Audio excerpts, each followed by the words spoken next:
Borderlands 2 is a game that brought a bunch of new fans to the series and is still regarded as the best in the series. And that was the case for myself as well. I had tried the first game at a friend's house but never got that far, and assumed it just wasn't for me, until Borderlands 2 changed my mind and turned me into a gambling addict constantly farming the same boss because statistically speaking, most Borderlands players stop farming the bunker right before they get a perfect sham. Speaking of shams, I really screwed myself by not playing the first game because while by today's standard it is stiff, a bit ugly, and by all means not what we expect from a Borderlands game, it is still worth the time. After 15 years, it's important to look back at the game to see if the initial praise from critics was warranted, and if within its flaws, we can find new reasons to appreciate the future games. I mentioned it already in my Borderlands 2 video, but I like this game a lot, even if it is ultimately one I am the least likely to play again. Since Borderlands was the first entry, it set the standard for what fans can expect. Except, that's not entirely how I'll be approaching this game. I want to bear in mind the fact that there are millions of players like me that were introduced to the series with 2, and played forward, never going back to the first. I mean, the second game sold 4 times as many copies, so it makes sense that a wider audience hadn't played it. But upon release, Borderlands 1 was received well, and more importantly, laid the foundation for the ideas and lore that would be expanded upon in Borderlands 2. It's hard to justify going back to the first game when the second improved on every aspect of it, but because of how revolutionary the second game was, and how the foundations for the series were damn near reworked from the ground up, we can find value in playing something that, despite starting the series, feels oddly alien to Borderlands. Unfortunately, we can also find flaws in something so alien. I mean, just because the game feel is different, and that means it does suck sometimes, doesn't give it inherent value. And it's for this exact reason that I think Borderlands 1 deserves a remake. Now I know what you're thinking, Aqua, hit the brakes, pal. You've been anti-remake whenever the subject comes up, and my answer to that is yeah. I find most remakes to be rather redundant. Remaster, a bit less so, but the driving reasoning behind this is accessibility. For example, Last of Us Part 1 Remake has no reason to exist because the first game is available to play on the PS3, on the PS4 via a remaster, and the PS5 via backwards compatibility. Is that remake still good? Yeah, I liked replaying the game through a new 4K lens, but if I were to have the idea pitched to me before it entered production, I'd say don't bother, because that game is still good and still accessible. The same held true for Borderlands 2, a game that I've seen a few people and outlets asking for a remake of. Part of that is because the slick gameplay of 3 was a massive step forward. But even considering that, I think the remake would be unnecessary because it is both accessible and, in my hour-long video glazing the game would have you believe, is still very much good. Borderlands 1 is not available on modern consoles, and while yes, PS3s aren't exactly expensive, most people who have interest in the game only have one console. When I got my PS4, I traded in all my PS3 games and the console itself. When I got my PS5, I sold my PS4 in the same week. So a lot of people like me, who were reintroduced to the series through the Handsome Collection, never went back to the first game. Nowadays, building a computer that could run the first game isn't expensive, but again, a lot of people can't afford that, so they opt for consoles instead. But it's not just accessibility, it's also the gunplay, the presentation, the story. Every aspect of this game was either significantly improved over the years, or wasn't that great in the first place. The first Borderlands deserves to be experienced because it has a lot of great ideas, and it's a damn shame that, as far as most fans are concerned, the series starts at the second game. So let's take a look back, starting with how it looks.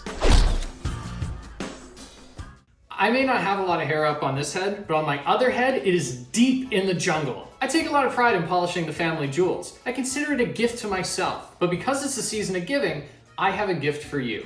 This is the Manscaped Performance Package 5.0, and I want to draw your attention to the star of the show, the Manscaped Lawnmower 5.0 Ultra. It's got an LED so it's easy to see in the dark, and it's even waterproof so you can use it in the shower. And this bad boy even comes with 2 interchangeable skin-safe blades so that your gift to cougars doesn't look like Freddy Krueger's.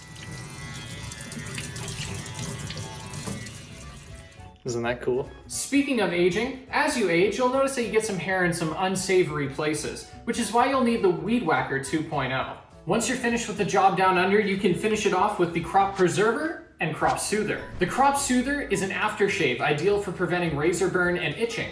And the Preserver is a scented lotion to ensure that your jingle bells won't be stinking enough to ruin a potentially white Christmas. But wait, there's more. Cradle your cojones in the Boxers 2.0 and store your utilities in the Shed 2.0. So what are you waiting for? Use code AQUA at the checkout at manscaped.com or click the link in the pinned comment or description to get 20% off of your next purchase and free international shipping. Come give the world a real gift, not smelling like shit, and feel good while doing it too. Don't believe me? Look at these before and after photos. So use code AQUA at manscaped.com for 20% off and free international shipping. And keep that North Pole fresh. Your balls will thank you.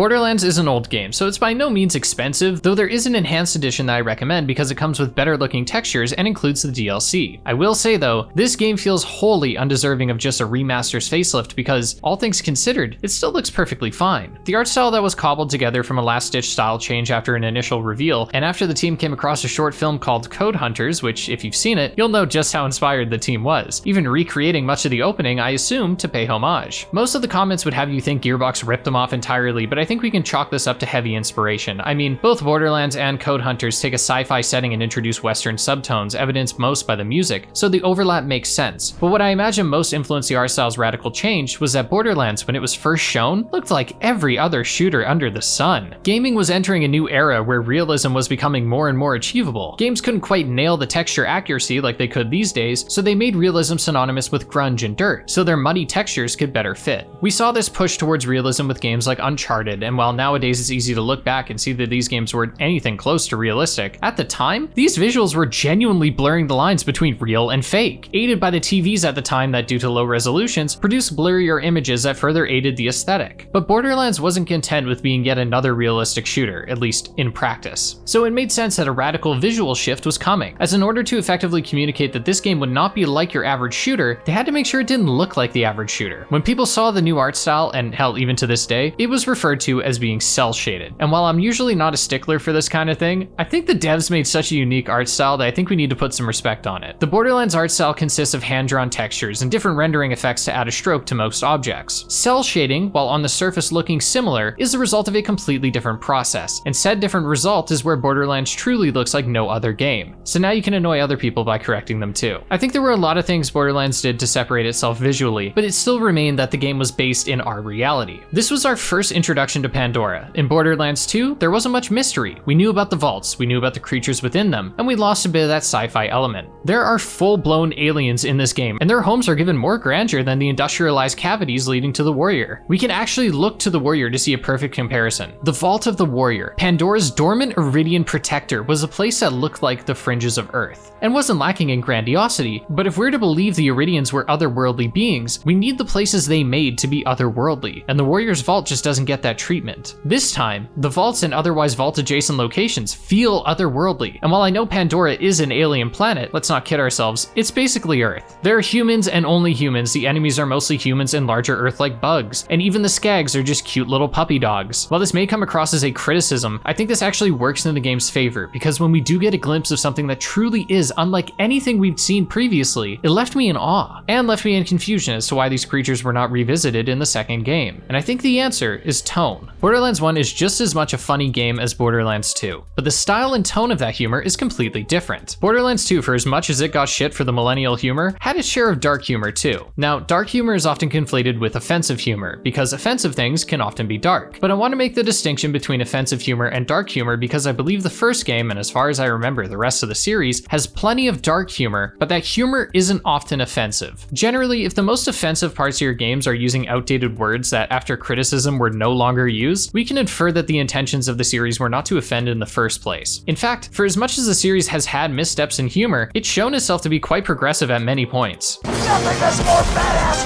than treating a woman with respect. Hey man, don't call me a savage. Take your privilege, dick. It's like a kid. Translated your definition of beauty, you chump. Ow! Even this game too features strong female characters, marginalized groups, and a heck of a lot of diversity. What the series has always been is dark. Humor about death, exploitation, and the massive inequality between the people on Pandora's surface and the massive corporations that hang above their head, at times literally, is all on the table. A lot of this humor too is delivered in a shocking way, and shock humor too is seen at times as being inherently edgy or offensive, but I don't want to delve into the weeds too much here. The point is, the humor here is darker than future entries, but is it still funny? In my opinion, yes, but just in a different way. Funny not in the sense that there are quotable lines or goofy characters, though Claptrap is still here and is as mildly annoying as ever, but in the sense that there were many points where I laughed out of half appreciating the humor and half being a tad uncomfortable about everything. Seeing the state we find TK Baha in is an example I've used before, and what makes that funny is the shock, but it also reinforces the idea that this world is cutthroat, and there's no main characters. This also applies to the main antagonist, a word I use lightly, Commandant Seal. Though she is presumably a siren, so technically if there's anyone above the whims of fate say it is her, but I digress. The point is, fragility is a running theme that plays a narrative purpose here, whereas future entries only saw fragility in the sense that most boss fights lasted 10 seconds tops. Seeing the audio logs of Tannis as she arrived on Pandora and how quickly she was driven mad was both funny and awkward. One conversation explored an interaction where, upon failing to save someone's life, she found joy in the fact that it was an actual conversation. Once again, the surrounding tone of the game will play a large part in how well this joke lands, and playing it even here out of context doesn't do it justice. When experiencing humor and art like this, context isn't just what is said before and after a line, it's about the jokes before it, the gameplay before it, the world, the music. So much of it comes together to either help or hinder a punchline. Is that a cop-out answer? Maybe. But humor is so subjective that I cannot reliably explain if something is funny, only what I think the most charitable way to experience it is. To move back to general aesthetics and to get a bit more technical, we can address the elephant on screen, which is that this game lacks the same fluid animations of the second game, and especially the third. This, to me, is one of the biggest reasons why people don't bother playing this game, and that's a damn shame because I think it's quite easy to get past. I'll admit, that first 30 minutes with the game is just jarring, but you adjust quickly enough. You'll definitely notice the guns aren't as unique as 2, in spite of it still having a stupid number of guns. And I don't really attribute this to a lack of care. I mean, it's hard to remember this game came out in 2009, but I also can't ignore it either. A lot of the guns feel like regular guns, and while in that sense the game succeeds, the Borderlands series has never been about normal. Sounds are fine, the unique factor is fine, but generally, the most interesting thing about the guns was the damage they did, not how they delivered that damage. On the bright side, it gave me a greater appreciation for the future entries, because bouncing between this game and Borderlands 3 was like seeing a caveman discovering fire for the first time over and over again. Another thing that separates this game from the rest of the series is the atmosphere. Generally, the environments are the same and the rusted bandit camps won't be new, but we'll have a more intimate connection with these places because, well, take a listen.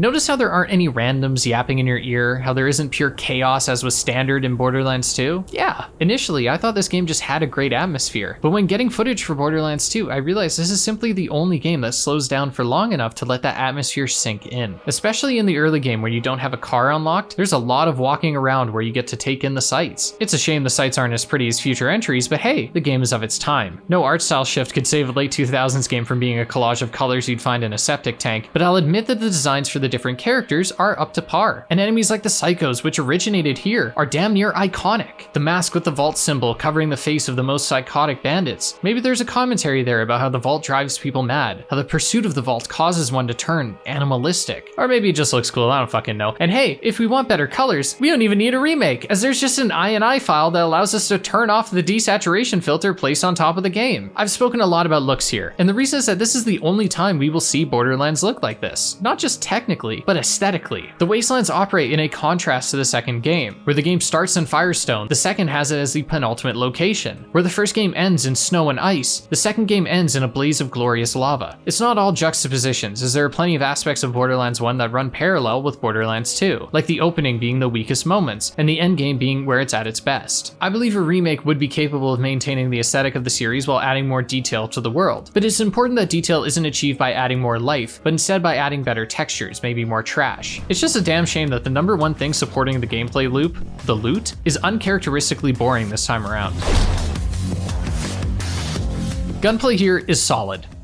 For 2009. Look, I don't want to hold it against the game too much. Like, yeah, there are attacks that hit you when they shouldn't, but there is a part of me that fucking hates the shooting here, and the reason is the spread. Sometimes, games make guns inaccurate. Not entirely so, but enough to make every encounter a little sloppy. You'll never be able to run through Uncharted without missing because reticle and aim be damned, you'll just get unlucky. And the same is true here, but to a more egregious extent. And in a context like this, where gunplay is the foundations for gameplay, it is near experience ruining. Let's get one caveat out of the way here, which is inaccuracy. Sometimes you, the player, me, will just miss. And that happened plenty here. But most of the time my reticle was stuck to the enemies like glue because even on keyboard and mouse, the game features heavy aim assists I didn't know you could turn off. So it's not like this is a mechanical error. The game is even doing half the work for me. In fact, even if you couldn't see very well, your crosshair lights up red whenever an enemy is within them. So the game not only helps you aim, but essentially tells you when to shoot. So imagine my frustration when bullets miraculously miss enemies at point blank range. Hell, even when scoping with snipers, it would miss. No matter matter how accurate the gun is, when on the harder playthroughs it became debilitating. I spec'd into the sniper class who specializes in critical hits with pistols and snipers, the two weapons with the lowest fire rates and highest critical hit rewards, and I have not regretted a decision so hard since I pre-ordered Suicide Squad. When weapons hit, they feel good, and enemies are properly impacted by those weapons, but this underlying theme of weapons finding ways to miss at point blank range plagued my playthrough, and it's especially frustrating because with how bare bones a lot of the game can feel, I wasn't able to alleviate this issue with skills or upgrades. I will mention that there is a stat called weapon proficiency, which sees your accuracy, damage, elemental effect damage, and more increasing the more you use a specific weapon. But these changes were negligible in my experience. And even with a maxed out proficiency, the problem persisted. The problem also persisted when I had guns with ridiculously high accuracy stats and skills that further upgraded those stats. Another issue the guns run into is that while there is a wide selection in concept, in practice that selection is shockingly small. Loot is fundamentally different here compared to future entries. The fundamentals of rarity are the same. Each weapon, shield, and grenade is made of different parts made by different manufacturers. The difference here is that specific weapons do not drop from specific enemies. Instead, all the enemies have something called an awesome value, which will determine the odds of them dropping a good gun. So there is no guarantee that a hard enemy will drop anything worthwhile, and there's no guarantee that really anything good will drop.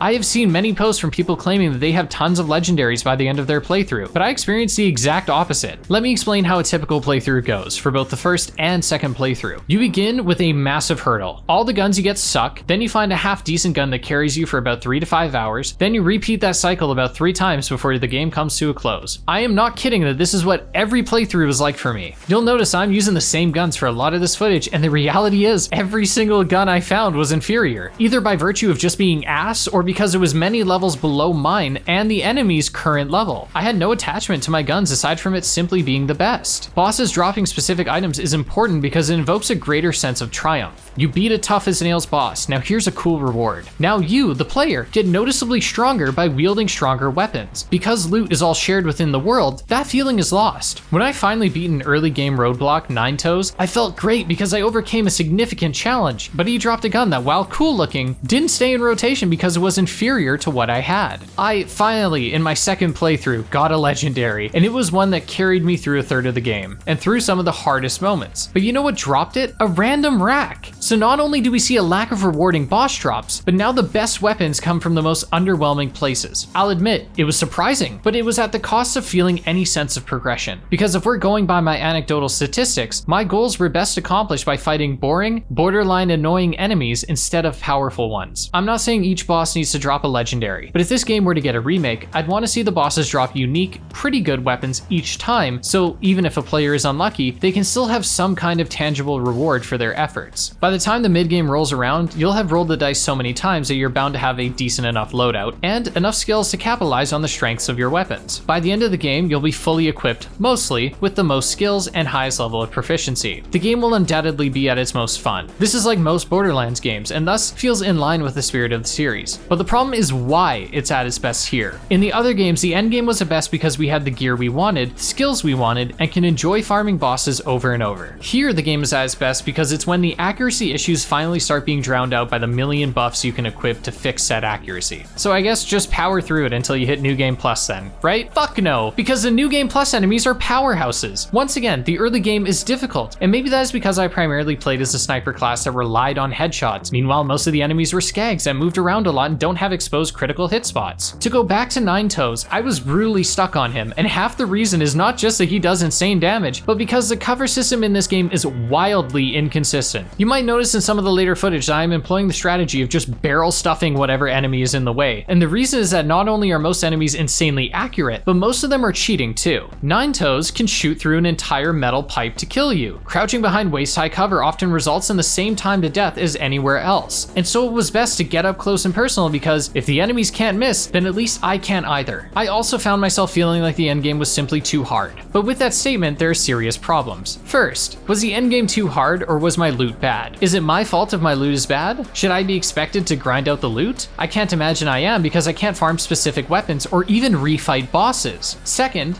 was it designed for co-op? Borderlands, especially endgame challenges, is made with 4 players in mind. And who's to say New Game Plus doesn't at least have 2 in mind? To that I say, there's an easy reason to remake like it, and tweak the balancing so that entering fight for your life mode isn't a requisite for killing any badass enemy. When it comes to my desire for a remake, the gameplay is exactly where I believe it is most necessary. If a remake were to occur, I would want the loot to be spread across not just the world, but bosses too. Give us a reason to farm them and allow us to feel a heightened sense of progression when we kill one. Let us refight them, make the weapons way more accurate, and while we're on the topic of weapons themselves, why not add some more unique weapons? Legendaries, especially by the third game, were fun because they were good, but also unique. Meanwhile, every legendary I encountered here was good because it did a lot of damage. I often didn't have to change my playstyle much to get the most out of them. I also think a remake should aim to make cover work more across the board, especially when you were dropped into an enclosed arena. Because the way it is now, the boss fights were what I dreaded the most, compared to the second game where those were the moments I looked forward to the most. Boss fights within the early game consist of bandits with a slightly larger stature and a much larger health bar. This is a common criticism of the boss fights, which is that they're typically damage sponges, getting spongier as the game proceeds, and yeah, that's about the issue. The worst of these fights is against the bandits, because when bandits have guns, you have guns, and both have similar mobility, they often win the numbers game, and thus there's no dynamic.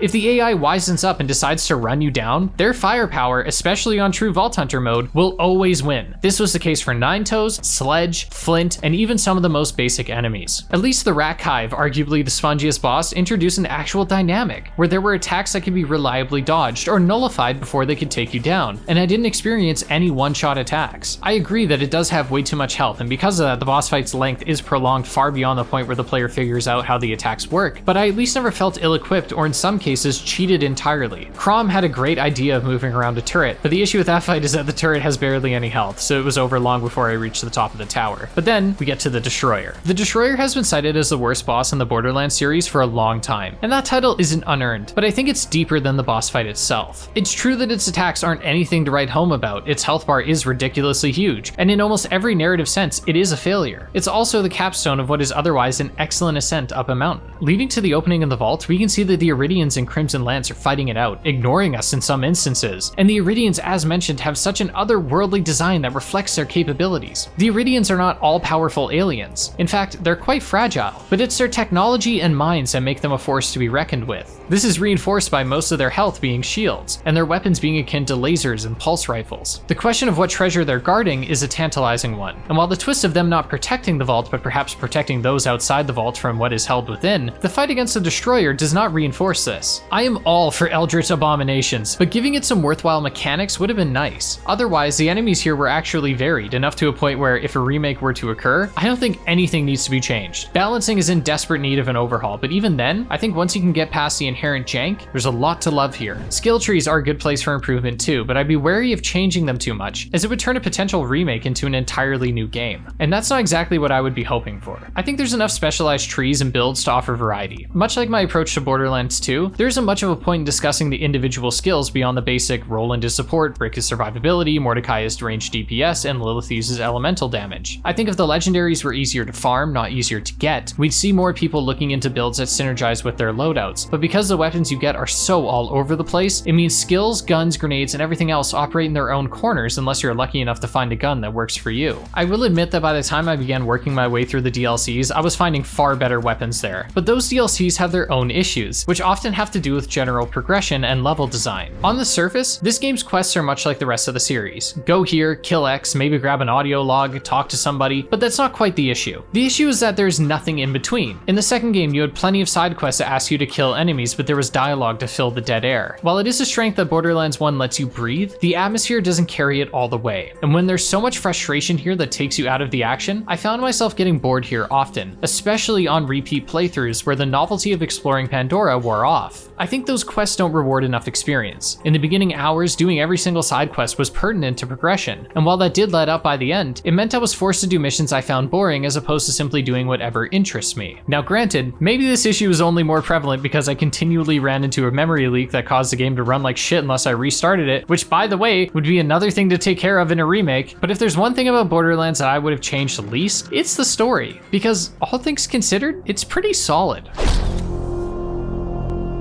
It's important to remember when discussing the story of Borderlands 1 that it isn't overtly told to you, at least not in the same way that future entries would. A lot of exposition is left to different mission vendors who don't speak said exposition and rather place it in a small paragraph next to the quest itself. I think this is a fine way of presenting the short-term goals for the player, even if for Borderlands it feels a bit alien. While I'm not exactly privy to the budget of this game, I would definitely say it drags its heels during the midway point, and it feels as though characters aren't given the same grandeur as others. When we first arrive in Firestone, Claptrap greets us, and Angel, a random blue lady, contacts us, confirms that the vault is in fact real, and pushes us along on our journey. We are then introduced to TK Baha, who is a fun character and has a title card, and we do like 5 quests for him. Same is said for Zed, and of course each boss gets a title card too. In this case, Nine Toes and eventually Sledge. Outside of bosses, no other character gets a title card. Helena Pierce gives you a majority of the quests, and she runs the one major town in the game, New Haven, and yet she's treated like any other side character. Tanis, the scientist who spouts the most exposition, and likely the most fleshed out character we meet, is also given nothing. Actually, it's funny because in the Claptrap DLC, she has a title card, and yet she only delivers endless side quests for us, playing a minuscule role in the main plot of the expansion. To be fair to Borderlands, the characters aren't entirely what we find the most fun. Learning about Pierce, Tanis, Zed, and all the other characters on a surface level is fine enough, because the more interesting story is within the environment. It's not uncommon to see signs for the Crimson Lance, the army of Commander Steel, and by the way, she's called both Commandant and Commander, so that gives me an excuse to misname her for the rest of the video. Sorry, I win, sucks to suck. We can even travel to Old Haven, a much more developed town, and see that the Crimson Lance essentially claimed it as their home when they arrived on Pandora. Seeing the bandits, their homes, the living conditions of Pandora, it makes you wonder if the Psychos destroyed Pandora, or if Pandora made the Psychos what they are. We eventually learn later that the massive weapon manufacturers were exploiting the people of Pandora, specifically convicts, which in a place now so lawless is hard to believe, but that story isn't at the forefront. What's front and center is the vault. The vault as a near religious figure is so damn cool in this game. The game does give mixed signals. On one hand, we find people that say the vault is definitely real, like Angel, and we have no reason to question her, but then Helena Pierce will be quick to shut down any rumors or ramblings, as she believes it's a myth and one that cannot distract her from the resistance. I had wished the game delved more into the different perspectives presented, but instead we, in my case Mordecai, are steadfast in finding the vault. As far as pacing goes, the game drags in the beginning in the literal how fast things get done phase, and then narratively things slow down, as it feels like we're just doing odd jobs for people on a wild goose chase for the different pieces of the vault. I believe part of this is because the beginning is so tightly tuned that we need to spend a lot of time grinding levels there, but the other major factor is how long it takes to get anywhere. In fairness, within an hour or so you'll have access to a car, but you don't unlock fast travel until halfway through the game, meaning that a significant portion of that first half is just driving and walking everywhere. It's not all bad as the quests you're doing were entertaining enough, but it did mean that on repeat playthroughs, which is a common borderline expected thing in the Borderlands series, I was finding myself bored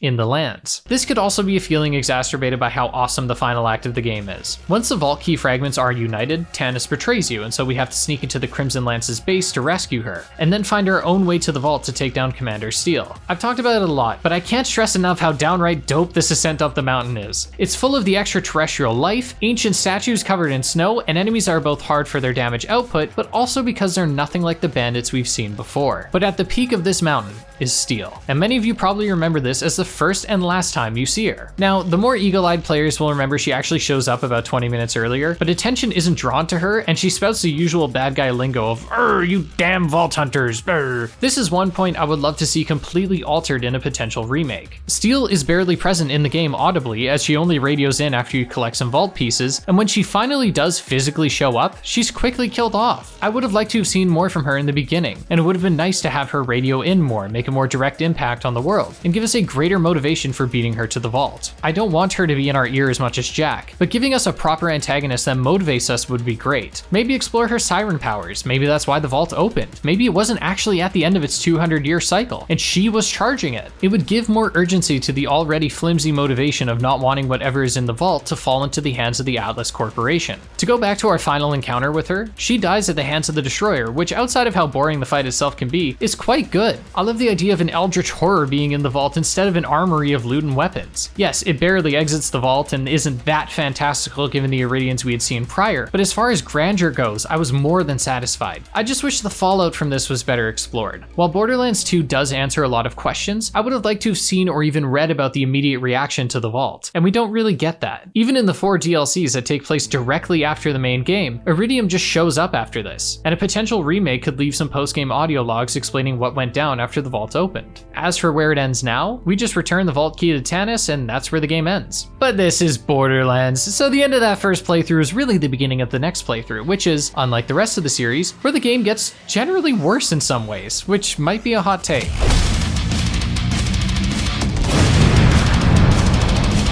The post-game is borderline non-existent here, and what is present pales in comparison to the second game. You can't refight bosses, you can't farm specific weapons, and it means achieving endgame builds is a massive chore, because you can't farm for specific weapons or shields. It means even enemies under your level will be outclassing you, and while yes, Borderlands 2 endgame was hard as well, here we get no slag, no specific ways to get specific weapons, no badass tokens, and the gunplay was tight enough to make my deaths feel like they were my fault and not the game. Even if you have the patience to get the weapons you want, you can't use them on anything outside of another playthrough, which after 2 full playthroughs doesn't appeal to me much as a raid boss would. Now, in fairness, there were plenty of expansions, one of which adds a raid boss, and it's one of the harder raid bosses, so let's start with that. The Secret Armory of General Knox is a great DLC. For as much as the issues with gunplay and loot still hang over the game, pushing past that, this DLC was a ton of fun, with the only major criticism being the long distance you had to drive everywhere, as it was a massive pain in the ass. The game has a memory leak every 30 to 45 minutes, causing frame rates to tank, and even when I was a 5-minute drive away from T-Bone Junction, multiple loading zones deep, if I restarted my game, I would be sent back to the beginning. I have no idea why they built the DLC like this, but it made any sort of traversal annoying, especially when you're just driving down a freeway most of the time. Otherwise, the missions here are enjoyable. We break into a prison to rescue a new contact, we get 3 new kinds of vehicles, and the various calls from General Knox were both funny and kept me entertained when moving from place to place. The plot is simple and delivers exactly what I would want from a DLC story. The explanation for the dried up environments is due to the massive climate change from the opening of the vault, and Nox's Crimson Lance intends on seizing as much power as they can during the chaos. It's narratively everything I wanted, as it deals with the fallout of the vault, gives us a more tangible villain, and we get introduced to Moxie. I know she appears in a prior DLC, but I fucking hate the Underdome, so let's pretend it doesn't exist. Haha! We finally get to Nox's armory, defeat Nox, and get the loot inside, which was actually really good. Who would have thought? Generally, the quests here were more fun than anything else in the game, as it was varied and fun. Taking down a series of assassins sent for you was just cool. And when it comes to cool, it doesn't get much cooler than Crommerax. On the T-Bone Junction bounty board, you can find a quest called You Will Die. The goal: defeat Crommerax the Invincible. Long inside the deep fathoms lie signs and dead bodies, nothing but warnings to turn away. All capped off by an iridian podium, unlocking after a shuddering roar is heard. Once trenching deeper, we find a 30-second long elevator ride, with what lies at the top being Crommerax the Invincible. This boss is genuinely one of the hardest raid bosses in the entire series, and I tried for ages to take it down solo and simply couldn't. Full transparency, I had no friends I could convince to give this game a try, so I ended up abusing a glitch instead. Essentially, if you hide behind a ledge at the edge of the map, you'll cause Crommerax to put themselves into an animation loop. Specifically, one where they show all their weak points. This makes the fight simple enough, except for their weak point on their back, which you aren't able to hit. This initially was a large roadblock until I realized the sniper I had, called the Orion, had a feature where it could ricochet bullets, meaning if I aimed it just right and baited Craw just into the right spot, I could close it out. Even with this cheese strategy, this took ages, and there were countless times I died from the enemies roaming the map. Gravity, Craw himself, but man, was the reward good. This was the first time I felt adequately rewarded for taking down a massive boss, and yeah, I didn't necessarily earn it, but fuck it man, I still enjoyed myself and that's what matters. I wish all the DLCs could be as good as General Knox, because holy shit did the next DLC disappoint. Mad Moxie's Underdome isn't bad content. Actually, if you love Borderlands, I think you'll get a lot of mileage out of this. It's essentially a horde mode that takes place in different environments, with Moxie herself commentating. Each round has a theme, hordes, guns, badasses, bosses, and said rounds have different twists that make them either easier or harder, encouraging different strategies. And while the rewards are absolute dog ass, the gameplay itself is fun. As far as completing it goes, it's definitely a chore, and I think my gameplay segment made it clear that I'm not the biggest fan of the gameplay, but if you were in love with the gameplay here, this DLC is the best bang for your buck. If you fundamentally don't like the gunplay, this will just make you hate it more. Then we get a DLC that has a bit of what I liked from General Knox and what I didn't like from Moxie's Underdome. Claptrap's Robot Revolution picks up the post-credits credit scene at the end of the main story that introduces the interplanetary ninja assassin Claptrap. This was the Hyperion Corporation's attempt to take down the Vault Hunters, but when Hyperion gave Claptrap an advanced AI, it became sentient and saw how other Claptraps were being treated, seeing it as slavery, and began a robot uprising. He's turned the Claptraps on us and resurrected some of the previous bosses we fought to take us down again. The main story is pretty fun, it has a lot of boss fights, the arenas for said fights were cool, and I think the final boss is actually abysmal. You want to talk about damage sponges? Oh buddy, you see nothing yet until you fought Minak. A massive Claptrap with multiple turrets that two-shot you, rockets that one-shot you, and genuinely not enough ammo to take it down. Fortunately, the boss does not regenerate health, but that's part of the problem too. In my gameplay section, I was thinking of offering the idea that instead of giving enemies massive health bars that don't regenerate, we give them smaller health bars that regenerate over time, like in the second game. It makes the game hard, gates content based on level and skill, and it means the game is defined not by survivability of the player, but by their ability to burst enemies down as fast as possible. It prioritizes DPS while discouraging a defensive playstyle, which follows what the rest of the series does. The reason I chose to omit that request was because of this specific boss. Because if this guy's health regenerated, this video would have been scrapped, I'm not fucking kidding. Moving past that, when we finally defeat Minak and return everything to normal, plot-wise I found myself thoroughly entertained. And half of that was thinking that, had Claptrap succeeded in his plans, Handsome Jack wouldn't have had to do much in the second game. Maybe Jack was the one who came up with the idea in the first place, who knows? What I do know is that the side quests in this DLC were disappointing because a lot of them were fetch quests, which while completable during the main story, force you to start and stop quests too much. For example, there's a quest where we need to collect robot parts for Tannis. At first, it's 25, then 75, then 100, and so on. Even when we have the parts, but haven't turned in the quest, Claptraps still drop parts, so we can pick up more. Despite this, when starting a new quest, we will be back to 0, and I wonder, why don't the quest items just carry over? The way it is now means more tedium, less progress, less fun. I'm probably nitpicking with this, and maybe it was my mood at the time because these quests really did annoy me, especially when advertisements touted the 14 new side missions, but most of the other side missions were fine enough, and where I can at least give this DLC props is that it laid the foundations for what we would see expanded upon in Borderlands 2. And this goes for all the DLCs. The higher production value, the more prominent characters, while it might put some people off, especially those that believe the series got more annoying with each entry, to me, I found it really interesting seeing the progression, especially considering my love of the second game. The final DLC I played was Dr. Ned's Zombie Island, which was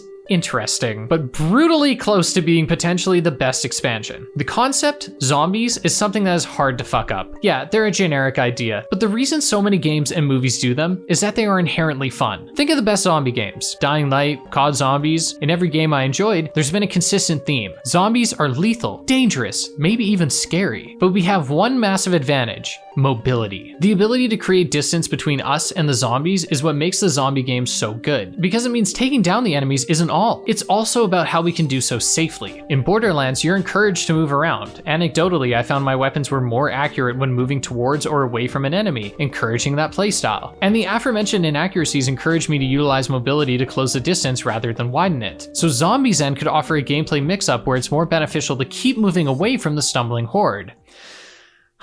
But then they decided to add an enemy class that moves faster than the zombies, can spit acid on you, and when the acid hits, you're immobile for a few seconds. I hope this doesn't come across as disrespectful, but guys, what the fuck? Like, no, seriously, like why did we do this? If anyone from Gearbox happens to be listening, please explain what the decision behind this enemy was, because I must be missing something. Not only is it difficult to keep track of which enemies are spitters and which aren't, given that there are hordes of them, they are also deadly accurate. And some spitters can spawn as a crawler, which is even more easily missed in a crowd. These enemies, and I wish I was joking, brought this DLC from being great to straight up poor. Maybe I'm overreacting, but having an enemy that can so easily take away what throughout the whole game has been our only defense when said defense is needed most is baffling. Otherwise, the environments were okay. Aesthetically, there were some highlights like Deadhaven, but having the zombies be the color of a rotted green and brown crawling among the environments that are also green and brown makes visibility a constant challenge. This issue extended to when I was taking down the hordes, but if my vision is obscured by a dance of blood and flames, then worthy sacrifice, I don't care. The story is just Dr. Ned, totally not Dr. Zed, creating a zombie outbreak, and we stop him.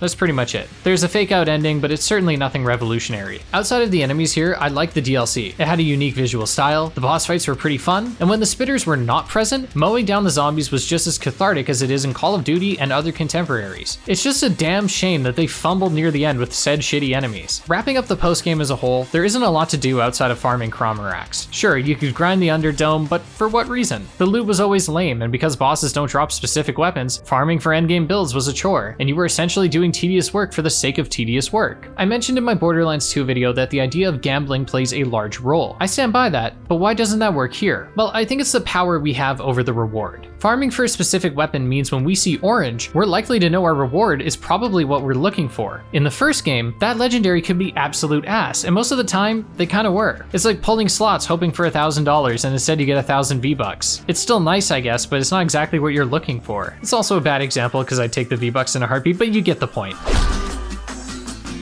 So I think I've made a solid enough case for why this game is deserving of a remake. I want to reiterate that I don't simply want a remake because new games suck and old games good. In fact, it's the exact opposite sentiment. The new games are so slick, and unfortunately for a lot of people, the first Borderlands is too old for them to bother trying. It's a good game with some very problematic issues, and importantly, those issues are easy to fix. It's not as though I'm saying something like tank controls need to be fixed, but it's that there are ideas that Gearbox clearly attempted to execute, and the future games are proof that there are simply better ways of doing so. The art style can remain the same, but environments can simply have more detail. Title cards for the important characters could be added, and the ones that are there can be updated further. I can't speak as to how easy it would be to fix, but addressing the memory leak to some degree would go miles for general quality of life and enjoyment. On the gameplay front, it's more small changes that would make a world of a difference. Tweaking hitboxes so psychos don't hit you from 5 feet away, making the guns more accurate across the board, tweaking enemy balance and regeneration would make moment-to-moment gunplay better. Changing the loot system to be similar to the second game would also make finding viable builds easier. Where it is right now, there's this wonky progression where you are brutally under-equipped. Then, you find a good gun, steamroll for an hour or two, before being back in the struggle until the next game-breaking gun drops. I think part of the issue is that I would often find weapons that were multiple levels below mine and the enemy's levels, so even if it was rare or statistically good, it did no damage simply because it was too low a level. Making each gun drop around your level would make the progression smoother, because even if you could only find greens and blues, you could hold your own. I don't want to tweak the legendaries though, because part of getting addicted to the grind is finding a great gun on accident, feeling the power of it, and getting addicted to making the world crumble before you. But I think the baseline low point of progression needs to be bumped up, but that balance could be harder to nail once the mechanics are ironed out. For example, if the weapons are the same but the accuracy is better, then maybe the progression will be smoother because we won't be missing shots for no reason. Weapon proficiency is a neat idea and concept, but I think it's too much of a hindrance in the early game for it to stay in the potential remake. It actually flies in the face of Borderlands' entire gameplay loop.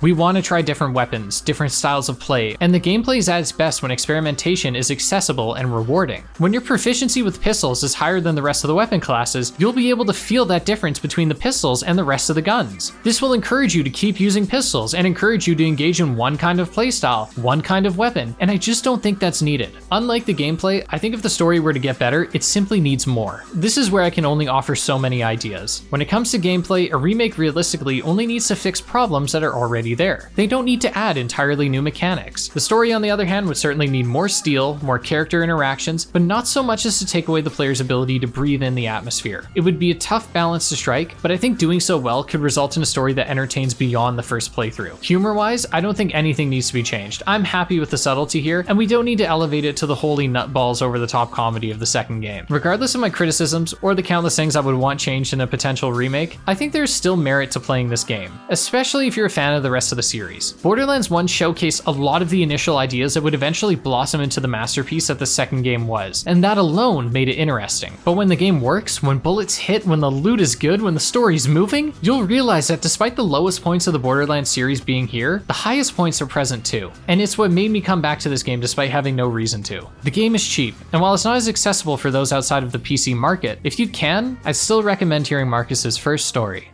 about the Vault Hunters.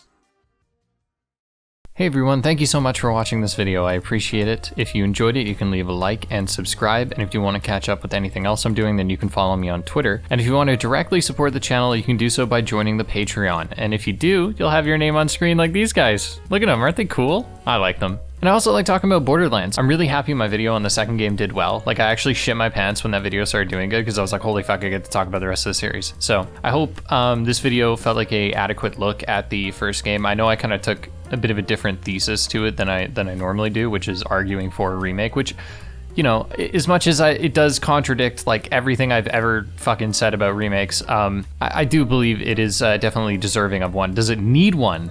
Not necessarily, but it deserves one, especially more than two. So with that said, if this video also does decently enough, I will probably talk about the pre-sequel and then talk about Borderlands 3. I don't know if I'll talk about the Telltale games. You know, as far as I'm concerned, my bread and butter when it comes to this channel has always been talking about gameplay, and you know, my story analysis has never been the strongest. That's because truthfully, when it comes to things I care about in video games, I don't care about stories that much. I mean, you know, I appreciate a good one, and I can definitely notice and not appreciate a bad one, but you know, ultimately I play games for the gameplay, so that's where I'm gonna kind of keep most of my focus. So yeah, thank you so much for all of your support. I've been able to do a lot of cool things over the last month, some of which I can talk about, like going to LA to try the new Indiana Jones game, a video of which will be coming out soon for that. And of course, having my name in the credits of Batman Arkham Shadow, which is a stellar game, and I'm very glad it turned out well, because nobody wants their name in the credits of a bad game. And and I certainly think it is really fucking good. And yeah, and so I hope I can keep bringing you guys videos you want to see. And I just thank you all so much. You know, I've been able to do a lot of really cool stuff and experience really, really cool things, and I wouldn't be able to do that without you guys. And I say that sincerely. I know it's like, I know like there's part of it that's like, oh, well, you made the fucking videos, and like, yeah, okay, I guess I did, but like you guys watched them, and like I see when you guys share my videos on Twitter or Reddit or something like that. I have a Chrome extension that tells me where it's shared, and so I appreciate that, you know, and I appreciate the feedback too. A lot of you guys provide really helpful feedback, and yeah, I feel like I try not to say it too often so that I don't like sound like a broken record, but I haven't said it in a while. You guys have completely changed my life, and I thank you for that sincerely. So that's all I got. I hope you all have an amazing day. I love you all, and take care.